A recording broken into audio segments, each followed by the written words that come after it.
hello नमस्कार अस्सलामु आलैकुम मैं आक्रामुल আজি কেদিনমানৰ পৰা মই শুনি আছো সোশ্যাল মিডিয়াত একদম পুৰা ভাইৰেল সময় গগৈ ডিম্পু বৰুৱা ইউটিউবাৰ বিলাকক লৈ সময় গগৈৰ বিৰুদ্ধে মানে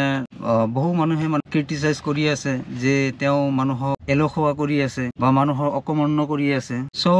মই এটা কথা কব বিচাৰি সময় গগৈয়ে যিবিলাক কাম কৰি আছে সেইটো আমি সকলোৱে কৰিব লাগে তাক আমি উৎসাহ দিয়াটো উচিত কাৰণ বহু ইউটিউবাৰ আছে বহুতৰে মানে বেলেগ বেলেগ বিভিন্নজন ইউটিউবাৰৰ বিভিন্ন ধৰণৰ নিজ থাকে আৰু হেমতে হিহতে ইউটিউবত কাম কৰি আছে পইচা আৰ্ন কৰি আছে কিন্তু ইউটিউবৰ পৰা পইচা আৰ্ন কৰি কেইজন মানুহে মানুহৰ কাৰণে কাম কৰিছে সেইটো আমি চাব লাগিব যদি সময় গগৈয়ে সেইটো কৰি আছে তেতিয়া হলে তেওঁক আমি সাপোৰ্ট দিয়া দৰকাৰ আৰু যিবিলাকে সেই নিশত কাম কৰিব খোজে হিহতক আমি উৎসাহ দিয়া দৰকাৰ তো এতিয়া সেই ইউটিউব চেনেল ক্ৰিয়েট কৰি এটা আৰ্নিং সোৰ্স ক্ৰিয়েট কৰি যদি সেই পইচাৰে মানুহক সহায় কৰি আছে ইয়াত আমি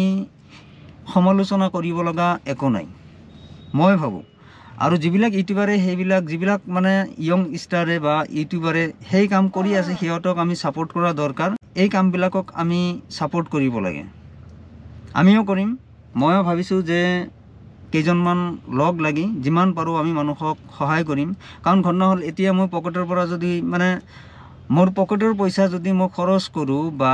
মই কিমান কৰিম 2 দিন 4 দিন 5 দিন 1 মাহ মই দিব পাৰো কিন্তু তাৰ পিছত কি কৰিম তো যদি এই এটা মানে ইনকাম সোৰ্স মানে ইউটিউব চ্যানেল ক্ৰিয়েট কৰি ইনকাম সোৰ্স এটা ক্ৰিয়েট হৈ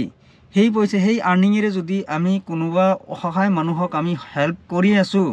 এইটো বেয়া হ'ব নোৱাৰে আৰু সেইটো আমি সকলোৱে সাপোৰ্ট কৰা উচিত তো এই হল কথা আৰু সময় গগৈক আমাৰ শুভেচ্ছা থাকিল তেখেতেও কাম কৰি থাকক